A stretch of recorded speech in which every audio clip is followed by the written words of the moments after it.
Thank you so much for staying tuned. If you just joined us, this is TMI. We're taking a look at the destruction of the houses linked to kidnappers, the impact and the war against kidnapping, and it's beginning to get more interesting. Some of the people that this is just the periphery. The main thing is still on touch because some kidnappers right now, yes, the shutting of the houses, okay, they'll now relocate to these forests. You saw the snippet we had about hunters, vigilantes using knife and cutlasses to run after kidnappers with AK-47. Does it make sense? To conclude this particular discussion, before we go to the next, let's move straight down to Honorable Fred. You are in the hinterland, Honorable Fred. What advice would you have for the EDO state government with respect to the demolition of houses and, of course, arming these vigilantes? Because from what Samuel said, he said the profiling is taking too long. Things are happening. Over now to you, Honorable Fred, your last line. Thank you so much once again. My advice to the state government in combating and becoming successful in all this whole insecurity in the hinterland and the rural communities is that action should be stepped up. We are in an emergency situation. We are at war, especially in Edo State, and you don't fight war with stone or cutlasses. There should be a deliberate, release of, weapons, which of course that the law allows the vigilante to carry at this time. Let them be deployed immediately. Let them have their arms. Let me tell you something. A state can be said to be doing well when people living in the rural communities can testify that they are having a better life. In my own community, for example, there is hunger now because nobody goes to farm. And we are agrarian people.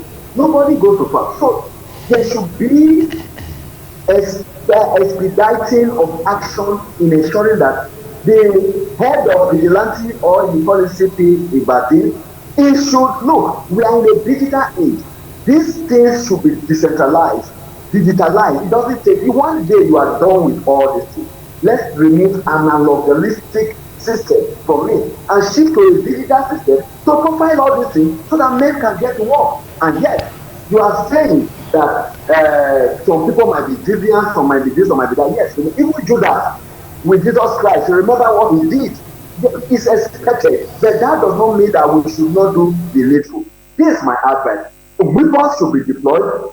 Stipends should be initiated to encourage these people, and their lives should be insured, and there should be sustainability in the demolition of everybody who is found culpable of assisting herdsmen and kidnappers in Lagos State and in Nigeria. This is my word. Thank you.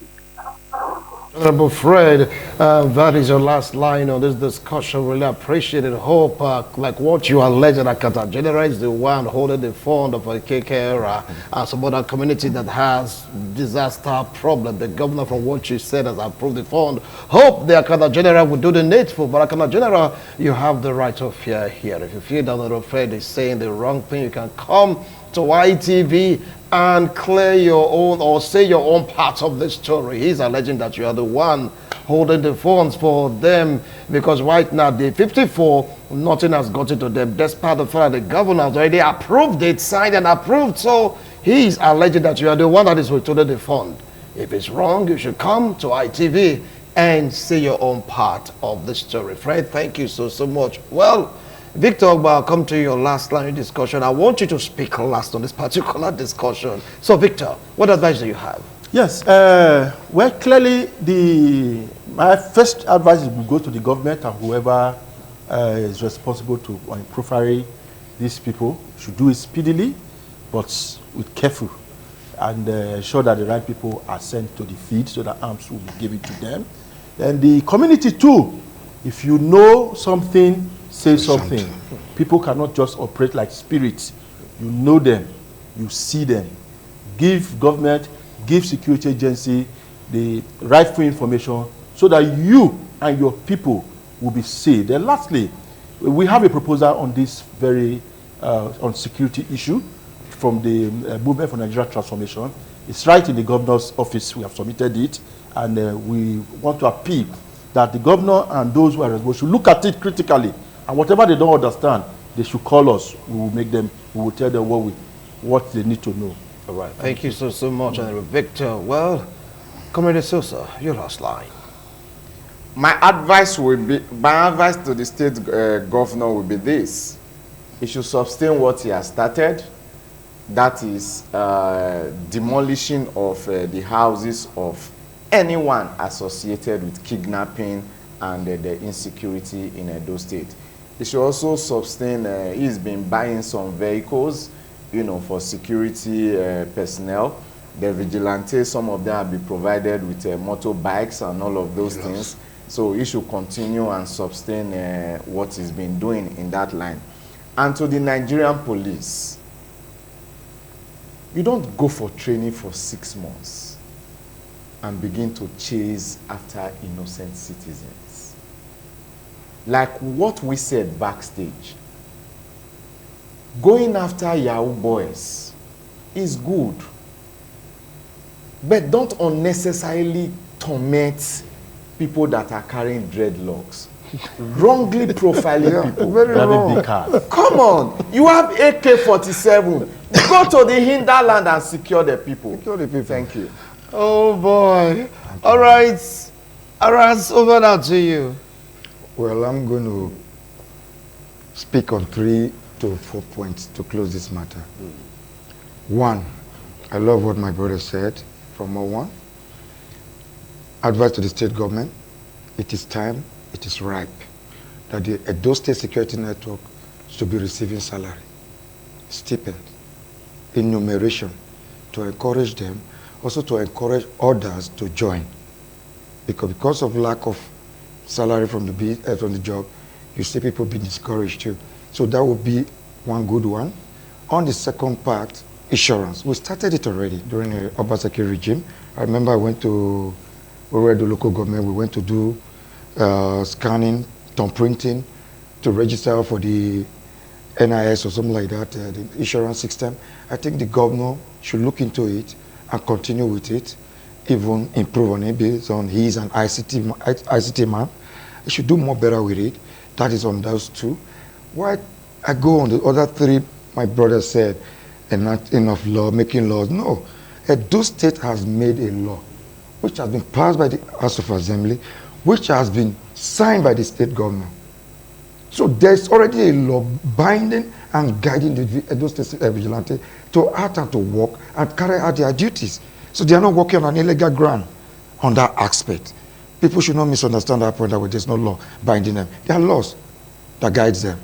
That is on that. When it comes to training, he said, I want to tell you, we all went to training. Even though it was a short training period of 1 month, which police go for 6 months, maybe we went for 1 month, but that 1 month was an intensive training, comprises of handling of arms and all. Good. We can advise the government within a period of 6 months, when you are already part of the system, you go for further training. You go for more, maybe psychological training, because it is a very important aspect. I like that part, psychological training. Yeah, psychological test. Because really, all these people you put into the system too, I won't lie, some are drugs addicts too. They might pass out of the psychological test and be thrown out of the system. I understand. So there are many ways that the government can handle that issue of maybe the bad eggs. They're going to train already. They are well trained. It's just further more training, like the police as well. Why, thirdly, on the aspect of the bad eggs, there is no security force without bad eggs. There's no security force without bad eggs. Whether it's in the military, we have issues. We'll see military boys come out of their barrack, torment innocent citizens, beat the hell out of them, stab some, run into the barrack again. They are trained personnel. No, but still, he's been copped already.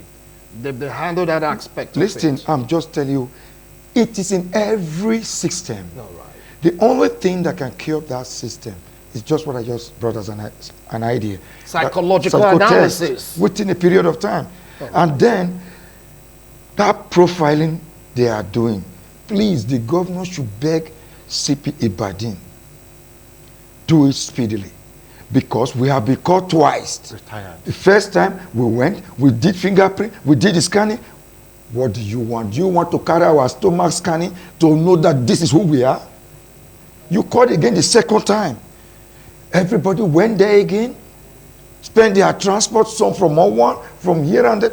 Please, twice profiling in a short period of time, and you are still not got the result you want.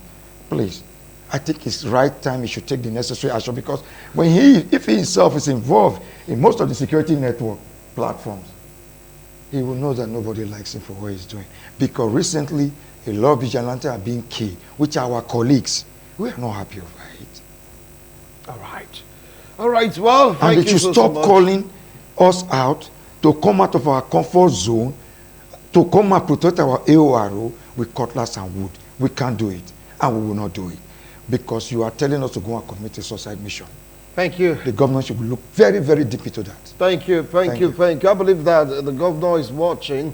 If he's not watching today, I know they're going to relay the clip to him. I'm so sure of it. I've gotten info that he always watches. People are watching, sending him clips and all that. But, Mr. Governor, what you're doing is so tremendous in Edo State. Yes, the anti-court law, destruction of the houses linked to kidnapping, top-notch, good, but more should be done.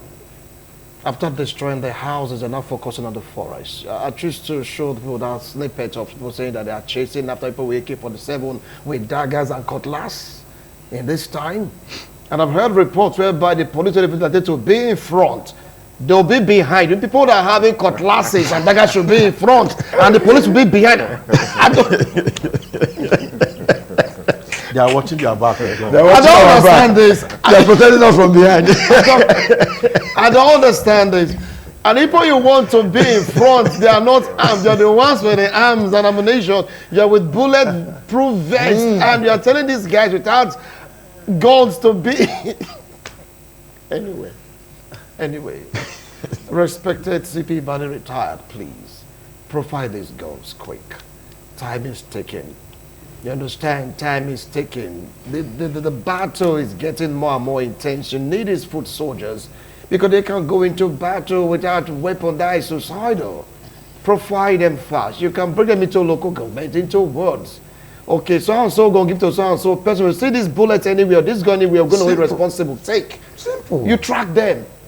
Use your computer, use everything. Okay, for so-and-so local government, so-and-so unit, you give gun to A, B, C, D, you have this gun, number this, your bullet, kind of bullet that you use, profile. If we see any this thing or any of your gun involved in the various activities, we'll trace the bullet, trace the gun. If it's linked to you, you will go in for it. Simple.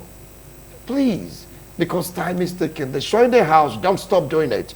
If they are linked and you have proof and evidence, take it down. That was deterrent. But what if they relocate to the forest? More than. And our vigilantes, they are not armed. Come on, these are men with families. Do the needful. Gentlemen, thank you so much for coming on today's show. I appreciate the wonderful analysis.